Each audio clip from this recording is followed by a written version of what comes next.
એકતા parade હવે સવારના બદલે સાંજે યોજાશે.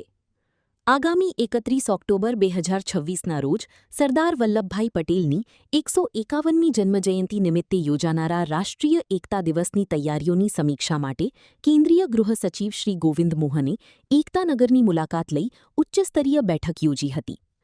આ વર્ષે રાષ્ટ્રીય એકતા દિવસની ઉજવણી અગાઉ કરતાં વધુ ભવ્ય રીતે યોજાશે. વર્ષ 2018માં સ્ટેચ્યુ ઓફ યુનિટીનું લોકાર્પણ થયા બાદ અત્યાર સુધી સવારના સમયે યોજાતી એકતા પરેડ આ વખતે પ્રથમ વખત સાંજના સમયે યોજાશે.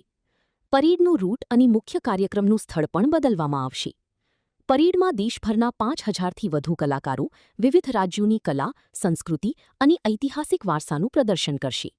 વિવિધતામાં એકતાનો સંદેશ આપતા આકર્ષક ટેબ્લો ઉપરાંત ભવ્ય એર શો પણ યોજાશે.